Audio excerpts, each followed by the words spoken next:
Now,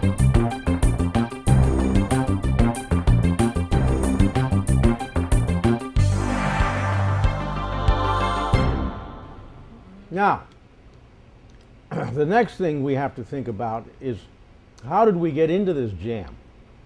Well, remember, once upon a time, the federal government was really the only institution that could borrow heavily. And by once upon a time, I mean more than a century ago.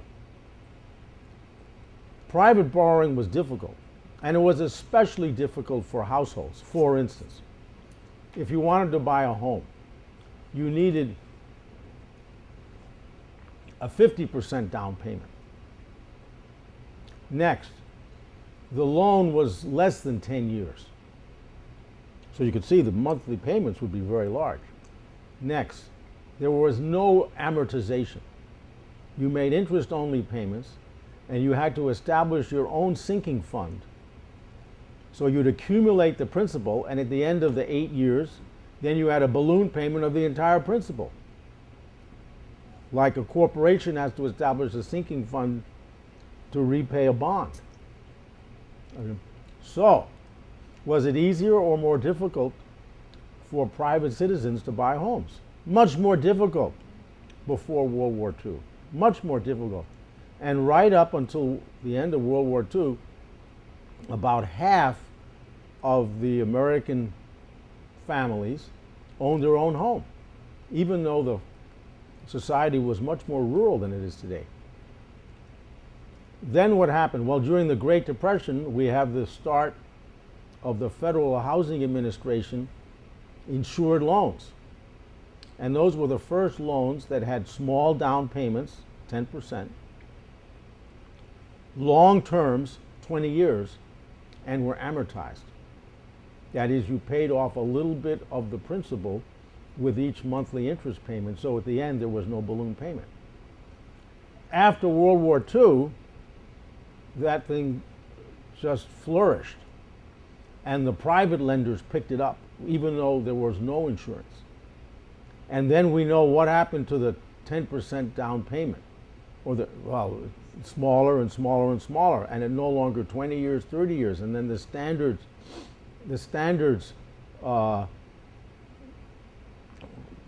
became more and more lenient. Does everybody understand?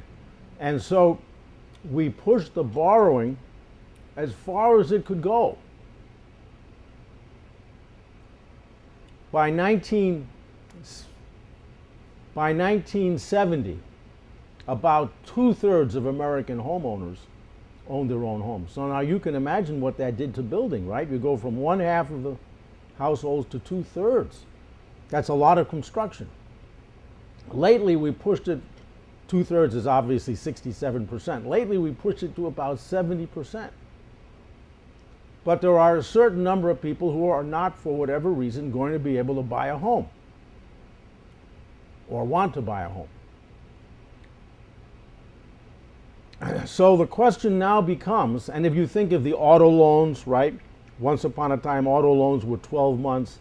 Now they're 60 months. The idea being the more months there are, the lower the monthly payment. Credit cards. Everybody understands what's happening. So the whole economy rushed headlong, and by headlong I mean over the decades, into this cul-de-sac.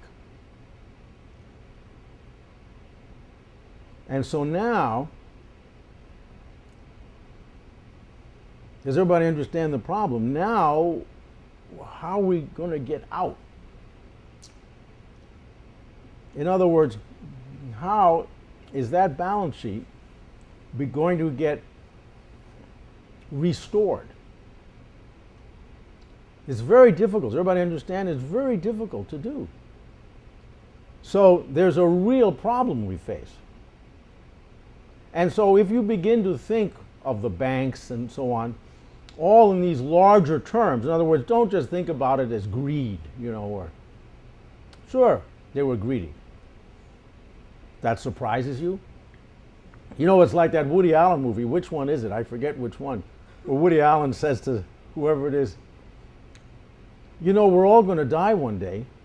And the guy turns to him and says, "You're just figuring this out?" Right? So to say these guys are greedy is, you're just figuring this thing out, you know? Of course they're greedy. But so what? They've always been greedy. What happened this time? Does everybody understand? So you can't just go around looking for people to shoot, in my view.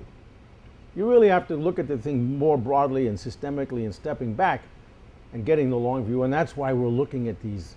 Does everybody understand? We're trying to find ground zero. What's going on here? And if you think of it in terms of the balance sheet and the things we're looking at, we've really got ourselves in a jam this time. And the federal government, of course, is stepping in and borrowing and spending.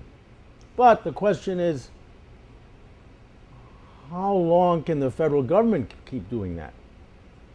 There's two limits. One limit is, of course, the legislation, but the other limit is someone has to buy the federal government's debt also.